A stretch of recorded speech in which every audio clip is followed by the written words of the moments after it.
Donald Trump presidency. Early actions. Trump was inaugurated as the 45th President of the United States on January 20, 2017. During his first week in office, he signed 6 executive orders, interim procedures in anticipation of repealing the Patient Protection and Affordable Care Act, Obamacare, withdrawal from the Trans-Pacific Partnership negotiations, reinstatement of the Mexico City policy, unlocking the Keystone XL and Dakota Access Pipeline construction projects, reinforcing border security, and beginning the planning and design process to construct a wall along the U.S. border with Mexico. On January 31, Trump nominated U.S. Appeals Court Judge Neil Gorsuch to fill the seat on the Supreme Court previously held by Justice Antonin Scalia until his death in 2016. Domestic policy. Economy and trade. In December 2017, Trump signed the Tax Cuts and Jobs Act of 2017, which cut the corporate tax rate to 21%, lowered personal tax brackets, increased child tax credit, doubled the estate tax threshold to $11.2 million, and limited the state and local tax deduction to $10,000. The reduction in individual tax rates ends in 2025. While people would generally get a tax cut, those with higher incomes would see the most benefit. Households in the lower or middle class would also see a small tax increase after the tax cuts expire. The bill is estimated to increase deficits by $1.5 trillion over 10 years. Trump adopted his current views on trade issues in the 1980s. Trump has been described as a protectionist because he criticized NAFTA, canceled negotiations towards the Trans-Pacific Partnership, TPP, imposed tariffs on steel and aluminum, and proposed to significantly raise tariffs on Chinese and Mexican exports to the United States. He has also been critical of the World Trade Organization, threatening to leave unless his proposed tariffs are accepted. In March 2018, Trump signed an order imposing import tariffs of 25% on steel and 10% on aluminum, with exemptions for Canada, Mexico, and possibly other countries. In response, the EU imposed retaliatory tariffs targeting $3.4 billion in U.S. exports. In July, the United States and China imposed tariffs on $34 billion of each other's goods, expanded to $50 billion in August. In September, the U.S. introduced a 10% tariff on $200 billion worth of Chinese goods, poised to increase to 25% by the end of the year, and threatened further tariffs on an additional $267 billion if China retaliates. China countered the move with a 10% tariff on $60 billion of U.S. imports, which, combined with the previous round of tariffs, covers almost all $110 billion of U.S. imports to China. According to some analysts, the escalating trade war with China could impact $2 trillion in global trade. Energy and climate. While campaigning, Trump's energy policy advocated domestic support for both fossil and renewable energy sources in order to curb reliance on Middle Eastern oil and possibly turn the U.S. into a net energy exporter. However, following his election, his America First energy plan did not mention renewable energy and instead focused on fossil fuels. Environmentalists expressed concerns after he announced plans to make large budget cuts to programs that research renewable energy and to roll back Obama-era policies directed at curbing climate change and limiting environmental pollution. Trump rejects the scientific consensus on climate change, and his first Environmental Protection Agency chief, Scott Pruitt, does not believe that carbon emissions are the main cause of global warming. While acknowledging the climate is warming, Pruitt claimed this warming is not necessarily harmful and could be beneficial. Based on numerous studies, climate experts disagree with his position. On June 1, 2017, Trump announced the withdrawal of the United States from the Paris Agreement, making the U.S. the only nation in the world to not ratify the agreement. Government size and deregulation. Trump's early policies have favored rollback and dismantling of government regulations. He signed a Congressional Review Act disapproval resolution, the first in 16 years and second overall. During his first 6 weeks in office, he abolished 90 federal regulations. On January 23, 2017, Trump ordered a temporary government-wide hiring freeze, except for those working in certain areas. The Comptroller General of the Government Accountability Office told a House committee that hiring freezes have not proven to be effective in reducing costs. Unlike some past freezes, the current freeze bars agencies from adding contractors to make up for employees leaving. A week later, Trump signed Executive Order 13,771, which directed administrative agencies to repeal 2 existing regulations for every new regulation they issue. Agency defenders expressed opposition to Trump's criticisms, saying that the bureaucracy exists to protect people against well-organized, well-funded interest groups. Healthcare. In 1999, Trump told Larry King Live, "I believe in universal healthcare." Trump's 2000 book, The America We Deserve, argued strongly for a single-payer healthcare system based on the Canadian model, and he has voiced admiration for the Scottish National Health Service. During his campaign, Trump repeatedly vowed to repeal and replace Patient Protection and Affordable Care Act, ACA or Obamacare. Shortly after taking office, he urged Congress to repeal and replace it. In May of that year, the House of Representatives voted to repeal it. Over the course of several months' effort, however, the Senate was unable to pass any version of a repeal bill. Trump has expressed a desire to let Obamacare fail, and the Trump administration has cut the ACA enrollment period in half and drastically reduced funding for advertising and other ways to encourage enrollment. The tax reform Trump signed into law at the end of his first year in office effectively repealed the individual health insurance mandate that was a major element of the Obamacare health insurance system. This repeal is scheduled to be implemented in 2019. Social issues. Trump favored changing the 2016 Republican platform to affirm women's right to abortion in the 3 exceptional cases of rape, incest, and circumstances endangering the health of the mother. He has said that he is committed to appointing pro-life justices. He personally supports traditional marriage but considers the nationwide legality of same-sex marriage a settled issue. Trump supports a broad interpretation of the Second Amendment and says he is opposed to gun control in general, although his views have shifted over time. Trump opposes legalizing recreational marijuana but supports legalizing medical marijuana. He favors capital punishment, as well as the use of waterboarding and a hell of a lot worse methods. Immigration. Trump's proposed immigration policies were a topic of bitter and contentious debate during the campaign. He promised to build a more substantial wall on the Mexico-United States border to keep out illegal immigrants and vowed that Mexico would pay for it. He pledged to massively deport illegal immigrants residing in the United States, and criticized birthright citizenship for creating anchor babies. He said that deportation would focus on criminals, visa overstays, and security threats. Travel ban. Following the November 2015 Paris attacks, Trump made a controversial proposal to ban Muslim foreigners from entering the United States until stronger vetting systems could be implemented. He later reframed the proposed ban to apply to countries with a proven history of terrorism. On January 27, 2017, Trump signed Executive Order 13,769, which suspended admission of refugees for 120 days and denied entry to citizens of Iraq, Iran, Libya, Somalia, Sudan, Syria, and Yemen for 90 days, citing security concerns. The order was imposed without warning and took effect immediately. Confusion and protests caused chaos at airports. The administration then clarified that visitors with a green card were exempt from the ban. On January 30, Sally Yates, the acting Attorney General, directed Justice Department lawyers not to defend the executive order, which she deemed unenforceable and unconstitutional. Trump immediately dismissed her. Multiple legal challenges were filed against the order, and on February 5 a federal judge in Seattle blocked its implementation. On March 6, Trump issued a revised order, which excluded Iraq, gave specific exemptions for permanent residents, and removed priorities for Christian minorities. Again, federal judges in 3 states blocked its implementation. On June 26, 2017, the Supreme Court ruled that the ban could be enforced on visitors who lack a credible claim of a bona fide relationship with a person or entity in the United States.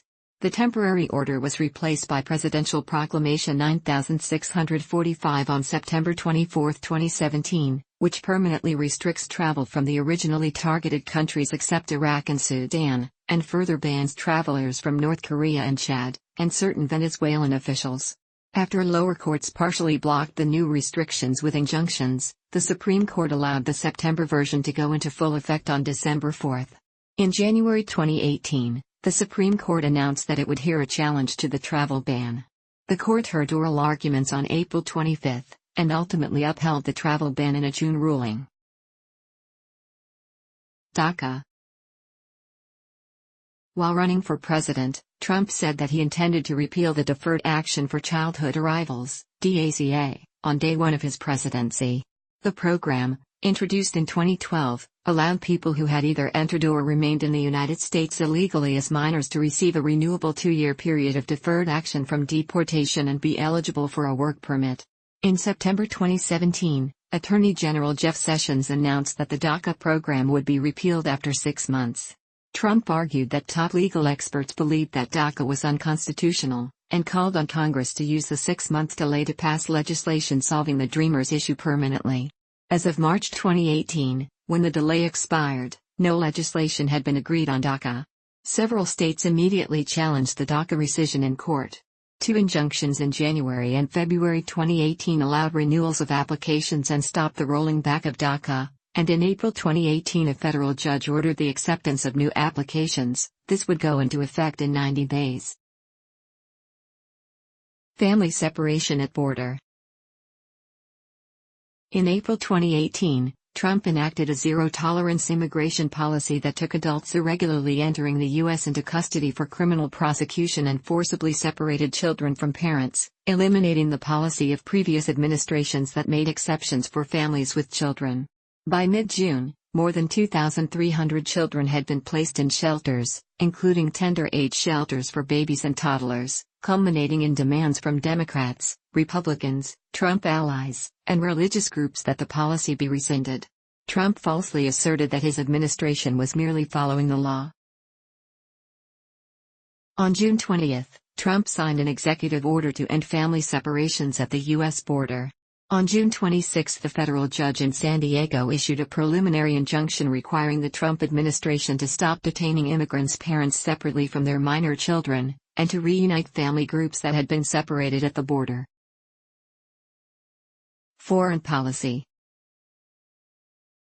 Trump has been described as a non-interventionist and as an American nationalist. He has repeatedly stated that he supports an America First foreign policy. He supports increasing United States military defense spending, but favors decreasing United States spending on NATO and in the Pacific region.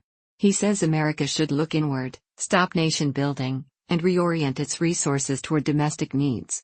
Trump has praised China's President Xi Jinping, Philippines President Rodrigo Duterte, Egyptian President Abdel Fattah el-Sisi, Turkey's President Recep Tayyip Erdogan, King Salman of Saudi Arabia and Italy's Prime Minister Giuseppe Conte. ISIS and foreign wars. In order to confront the Islamic State of Iraq and Syria, ISIS, in 2015 Trump called for seizing the oil in ISIS-occupied areas, using U.S. air power and ground troops.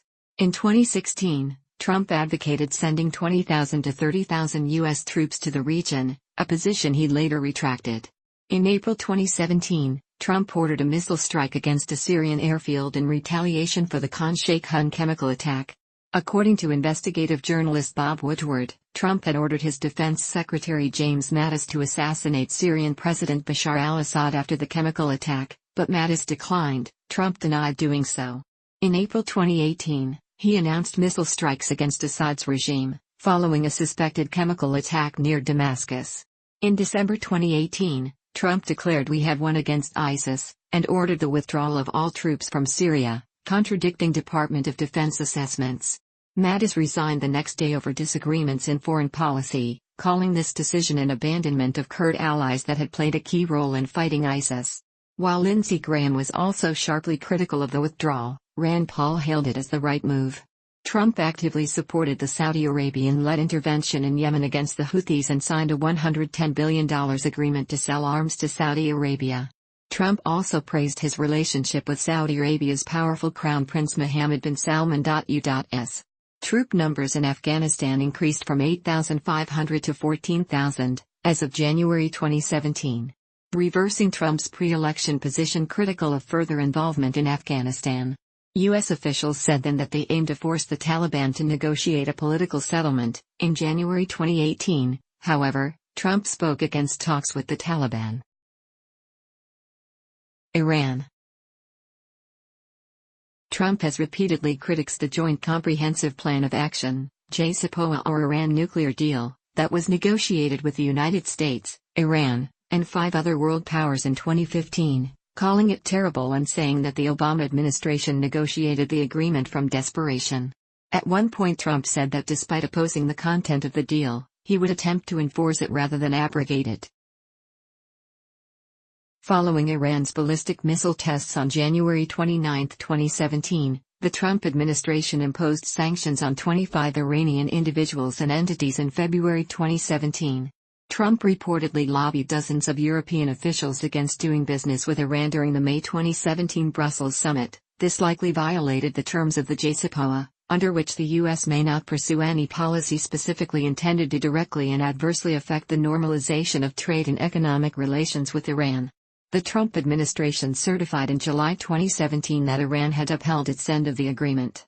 On May 18, 2018, Trump announced the United States' unilateral departure from the JCPOA. Israel.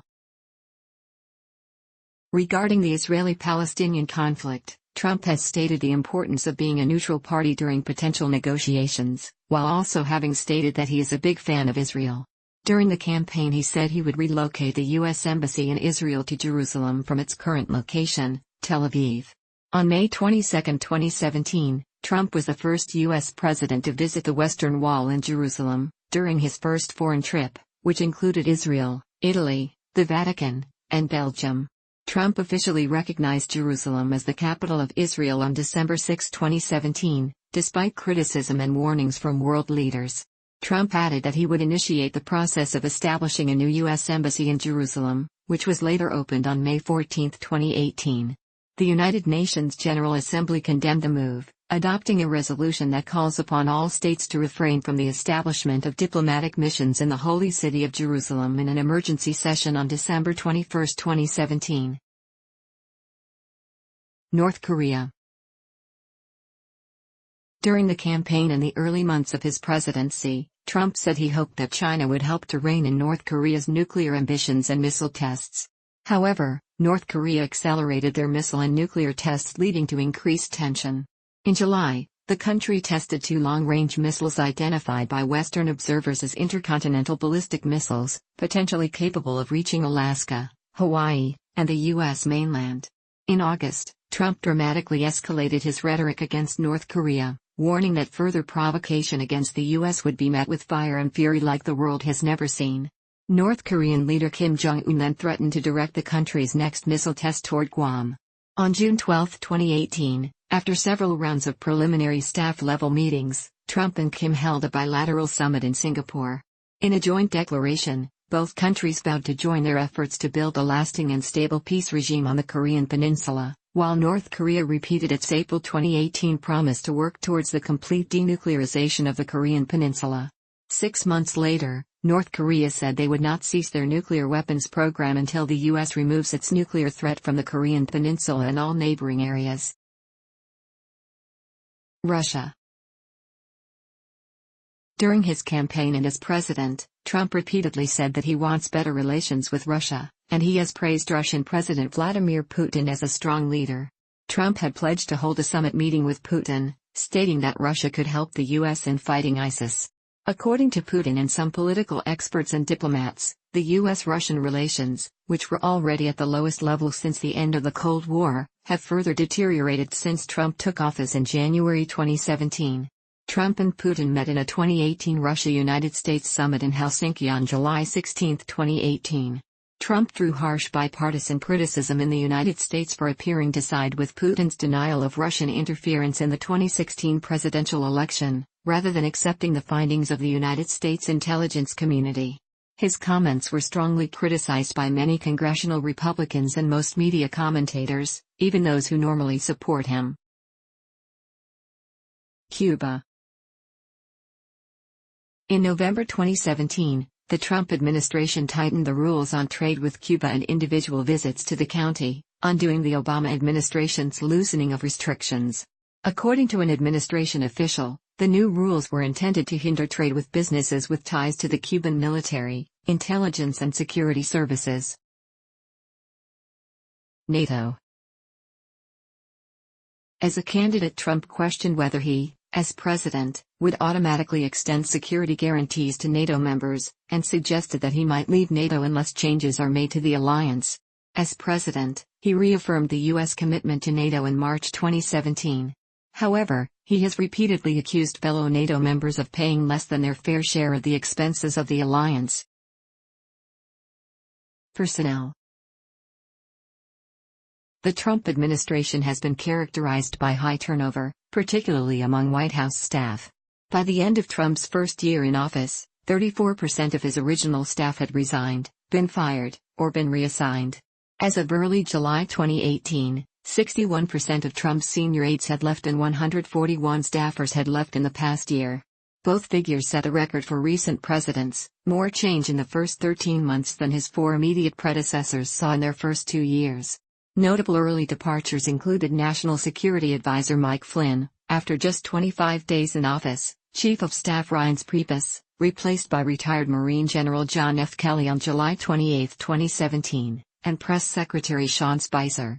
Close personal aides to Trump such as Steve Bannon, Hope Hicks, John McEntee and Keith Schiller, have quit or been forced out.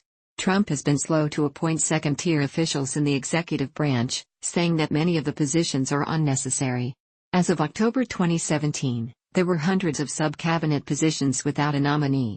By December 18, 2018, of 706 key positions, 381 had been filled and Trump had no nominee for 123. Cabinet. Trump's cabinet nominations included U.S. Senator from Alabama Jeff Sessions as Attorney General, financier Steve Mnuchin as Secretary of the Treasury, retired Marine Corps General James Mattis as Secretary of Defense, and ExxonMobil CEO Rex Tillerson as Secretary of State. Trump also brought on board politicians who had opposed him during the presidential campaign, such as neurosurgeon Ben Carson as Secretary of Housing and Urban Development, and South Carolina Governor Nikki Haley as Ambassador to the United Nations. 2 of Trump's 15 original cabinet members were gone within 15 months. Health and Human Services Secretary Tom Price was forced to resign in September 2017 due to excessive use of private charter jets and military aircraft, and Trump replaced Secretary of State Rex Tillerson with Mike Pompeo in March 2018 over disagreements on foreign policy. EPA Administrator Scott Pruitt resigned in July 2018 amidst multiple investigations into his conduct. Investigations. As of the end of 2018, Trump's campaign, transition, inauguration, and presidency, along with his businesses and charitable foundation, are being investigated. According to the Associated Press, these investigations are a steady distraction from his governing agenda. Russian interference. In January 2017, American intelligence agencies, the CIA, the FBI, and the NSA, represented by the Director of National Intelligence, jointly stated with high confidence that the Russian government interfered in the 2016 presidential election to favor the election of Trump. In March 2017, FBI Director James Comey told Congress that the FBI, as part of our counterintelligence mission, is investigating the Russian government's efforts to interfere in the 2016 presidential election. That includes investigating the nature of any links between individuals associated with the Trump campaign and the Russian government, and whether there was any coordination between the campaign and Russia's efforts. Later, in testimony to the Senate Intelligence Committee on June 8, he affirmed he has no doubt that Russia interfered in the 2016 election, adding they did it with purpose and sophistication. Trump's connections to Russia have been widely reported by the press. One of Trump's campaign managers, Paul Manafort, had worked for several years to help pro-Russian politician Viktor Yanukovych win the Ukrainian presidency. Other Trump associates, including former National Security Advisor Michael T. Flynn and political consultant Roger Stone, have been connected to Russian officials. Russian agents were overheard during the campaign saying they could use Manafort and Flynn to influence Trump. Members of Trump's campaign and later his White House staff, particularly Flynn, were in contact with Russian officials both before and after the November election. On December 29, 2016, Flynn talked with Russian Ambassador Sergei Kislyak about sanctions that had been imposed the same day. Trump later fired Flynn for falsely claiming he had not discussed the sanctions. Dismissal of James Comey.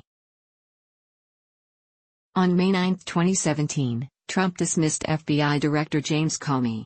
He first attributed this action to recommendations from Attorney General Jeff Sessions and Deputy AG Rod Rosenstein, which criticized Comey's conduct in the investigation about Hillary Clinton's emails. On May 11, Trump stated that he was concerned with the ongoing Russia thing and that he had intended to fire Comey earlier, regardless of DOJ advice. According to a Comey memo of a private conversation on February 14, 2017, Trump said he hoped Comey would drop the investigation into Michael Flynn. In March and April, Trump had told Comey that the ongoing suspicions formed a cloud impairing his presidency, and asked him to publicly state that he was not personally under investigation. He also asked intelligence chief Stan Coates and Michael Rogers to issue statements saying there was no evidence that his campaign colluded with Russia during the 2016 election. Both refused, considering this an inappropriate request, although not illegal. Comey eventually testified on June 8 that while he was director, the FBI investigations did not target Trump himself. In a statement on Twitter, Trump implied that he had tapes of conversations with Comey, before later stating that he did not in fact have such tapes. Special counsel. On May 17, 2017, Deputy Attorney General Rod Rosenstein appointed Robert Mueller, a former director of the FBI, to serve as special counsel for the United States Department of Justice, DOJ. In this capacity, Mueller oversees the investigation into any links and/or coordination between Russian government and individuals associated with the campaign of President Donald Trump, and any matters that arose or may arise directly from the investigation. Trump has repeatedly denied any collusion between the Trump campaign and the Russian government. Mueller is also investigating the Trump campaign's possible ties to Saudi Arabia, the United Arab Emirates, Turkey, Qatar, Israel, and China. The Washington Post reported that days after Comey's dismissal, the special counsel started investigating whether Trump had obstructed justice. Trump's lawyer Jay Sekulow stated that he had not been notified of any such investigation. ABC News later reported that the special counsel was gathering preliminary information about possible obstruction of justice but had not launched a full-scale investigation. In January 2018, The New York Times reported that Trump had ordered Mueller to be fired in June 2017, after learning that Mueller was investigating possible obstruction of justice, but backed down after White House counsel Don McGahn said he would quit. Trump called the report fake news. The New York Times reported in April 2018 that Trump had again wanted the investigation shut down in early December 2017, but stopped after learning the news reports he based his decision on were incorrect. In April 2018, following an FBI raid on the office and home of Trump's private attorney Michael Cohen, Trump mused aloud about firing Mueller. In August 2018, Trump wrote that Attorney General Jeff Sessions should stop the special counsel investigation right now. He also referred to it as a rigged witch hunt. In January 2018, it was reported that Mueller wants to interview Trump about the removal of Flynn and Comey. For most of 2018, there was discussion between Mueller's office and White House attorneys about whether Trump would give Mueller an in-person interview or written answers to questions, and what subjects would be covered. Trump himself said publicly he was willing to be interviewed. In November 2018, he said he was preparing written answers to a set of questions, and in late November his legal team said he had submitted answers to the counsel's written questions about issues regarding the Russia-related topics of the inquiry. Associates. On August 21, 2018, former Trump campaign chairman Paul Manafort was convicted on 8 felony counts of false tax filing and bank fraud. Trump said he felt very badly for Manafort and praised him for resisting the pressure to make a deal with prosecutors, saying such respect for a brave man. According to Giuliani, Trump had sought advice about pardoning Manafort but was counseled against it. In September, Manafort faced a second trial on multiple charges, but reached a plea bargain under which he pleaded guilty to conspiracy and witness tampering and agreed to cooperate fully with investigators. In November, Mueller's office said in a court filing that Manafort had repeatedly lied to investigators, thus violating the terms of the plea agreement. It was also revealed that Manafort, through his attorney, had been briefing White House attorneys about his interactions with the special counsel's office. Trump publicly hinted that he might pardon Manafort, but the incoming chair of the House Judiciary Committee warned that dangling a pardon in front of Manafort could lead to charges of obstruction of justice. On November 29, Trump's former attorney Michael Cohen pleaded guilty to lying to Congress about Trump's 2016 attempts to reach a deal with Russia to build the Trump Tower in Moscow. Cohen said that he had made the false statements on behalf of Trump, who was identified as Individual 1 in the court documents. The 5 Trump associates who have pleaded guilty or have been convicted in Mueller's investigation or related cases include Paul Manafort, Rick Gates, George Papadopoulos, Michael Flynn, and Michael Cohen. The charges against them were not related to collusion with Russia. Hush payments. Adult film actress Stormy Daniels has alleged that she and Trump had an affair in 2006, which Trump denied. In January 2018, it was reported that just before the 2016 presidential election, Daniels was paid $130,000 by Trump's attorney Michael Cohen as part of a non-disclosure agreement, NDA. Cohen later said he paid her with his own money. In February 2018, Daniels sued Cohen's company asking to be released from the NDA and be allowed to tell her story. Cohen obtained a restraining order to keep her from discussing the case. In March, Daniels claimed in court that the NDA never came into effect because Trump did not sign it personally. In April 2018, Trump said that he did not know about Cohen paying Daniels, why Cohen had made the payment or where Cohen got the money from. In May, Trump's annual financial disclosure revealed that he reimbursed Cohen in 2017 for payments related to Daniels.